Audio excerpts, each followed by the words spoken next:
नमस्कार। आज हम बात कर रहे हैं ब्रह्म की, है ना? मतलब कैसे उसे पुराने ग्रंथों में, खासकर उपनिषदों में समझाया गया है। जी बिल्कुल।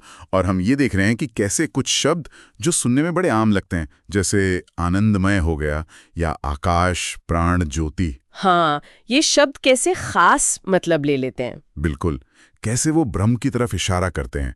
ये सब निर्भर करता है कि उनके साथ क्या खास निशानियां या संकेत जुड़े हैं, जिन्हें लिंग कहा गया है। अच्छा, तो ये लिंग ही वो सुराग हैं।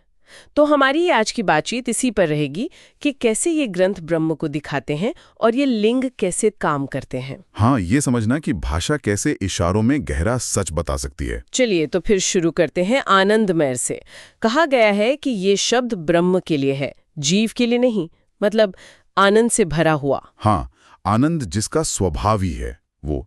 और इसमें एक दिलचस्प बात यह है कि कई बार सीधा नहीं कहा जाता, बल्कि इशारा होता है कि वो गुहा में है, यानी दिल की गुफा में। गुहा में मतलब छिपा हुआ। हाँ, जैसे अंदरूनी गहरे में जो उस गुफा में है, वही आनंदमय ब्रह्म है। ये शायद दिखाता है कि उसे खोजना एक अंदर की यात्रा है। सही बात। और ये अंदरूनी होना, क्या ये ब्रह्म की चेतना से भी जुड़ा है, जैसे वो ईक्षण वाली बात? बिल्कुल, ग्रंथों में आता है कि ब्रह्म ईक्षण करता है, मतलब देखता है, संकल्प करता है। अब सोचिए, कोई बेजान चीज तो संकल्प नहीं कर सकती, है ना? नहीं, बिल्कुल नहीं। संकल्प तो चेतना का ही काम है। तो ये ईक्षण क्रिया ही ब्रह्म के चेतन होने का बड़ा सबूत है। वो जड़ नहीं है। और आत्मा शब्द, वो भी इसी चेतना की तरफ इशारा करता है कि ब्रह्म ही दुनिया का कारण है। हाँ, आत्मा शब्द भी ब्रह्म की चेतना और उसके जगत का निमित्त कारण होने की बात करता है। हालांकि इस पर बहस है कि वो सिर्फ निमित्त कारण है या उपादान भी। मतलब सिर्फ बनाने वाला या बनाने का सामान भी वही? जी, इस पर अलग अलग मत हैं, पर चेतना मुख्य बात है। अच्छा, तो अगर ब्रह्म चेतन है और आत्मा भी, तो फिर आत्मा का असली ठिकाना, उसका आधार क्या है? ये शरीर? नहीं, शरीर तो अस्थाई है। देखिए, चर्चा इसी तरफ जाती है कि असली परम आश्रय तो परमात्मा ही है। वो आत्मा के भी अंदर सबसे गहरा आधार है। मतलब हमारा जो असल सहारा है वो शरीर नहीं, बल्कि वो परम चेतना है। बिल्कुल। और ये बात कि परमात्मा सबसे अलग है पर सबका कंट्रोलर है, ये बृहदारण्यक उपनिषद में भी आती है ना? वो अंतर्यामी वाला हिस्सा। हाँ हाँ, याद आया। जिसमें कहते हैं कि वो सूर्य में भी है, आत्मा में भी है, पर वो दोनों उसे नहीं जानते। वही, वो उन सबके अंदर रहकर उन्हें चलाता है, पर उनसे अलग है, उनका शासक है। ये उसकी खासियत दिखाता है। ठीक है, तो ब्रह्म चेतन है, सबका आधार है, सबसे अलग है और सबका नियंता है। अब आते हैं उन शब्दों पर। आकाश, प्राण, ज्योति, ये सामान्य शब्द कैसे ब्रह्म बन जाते हैं?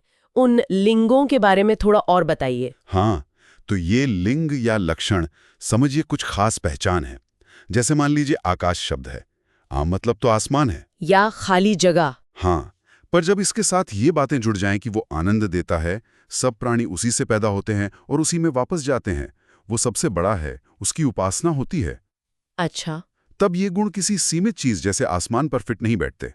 ये सारे गुण एक साथ सिर्फ उसी पर लागू होते हैं जो असीम हो, सबका स्रोत हो, आनंद का आधार हो, यानी ब्रह्म।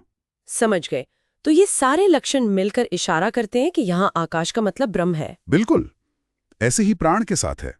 प्राण मतलब जीवन शक्ति। हाँ, सांस। पर जब कहा जाए कि ये प्राण ही पूरे जगत को संभाले हुए हैं, सब इससे पैदा होते हैं, इसी में खत्म होते हैं, सबका आसरा यही है, ये सबको वश में रखता है, ये ईश्वर है। तब ये मामूली प्राण नहीं हो सकता। सही कहा। वेद मंत्र भी है, प्राणस्य इदं वशे सर्वम, सब कुछ प्राण के वश में है। तो यहां भी ये लक्षण ब्रह्म की ओर ही संकेत करते हैं। और फिर है ज्योति, यानी रोशनी। ये कब ब्रह्म बनती है? जब ज्योति के बारे में कहा जाए कि उसका फैलाव तो इस दुनिया के भी पार है, जैसे वो मंत्र है ना, पादों से सर्वभूतानि त्रिपादस्य अमृतम दिवि। हाँ, कि ये दुनिया तो उसका बस 1/4 हिस्सा है, बाकी 3 अमर हिस्से तो स्वर्ग से भी परे हैं। बिल्कुल। और जब उसे स्वर्ग से भी परे परोदिवो ज्योति है कहा जाए, परम ज्योति कहा जाए, तो ये कोई दिए की रोशनी या आत्मा की सीमित ज्योति नहीं है।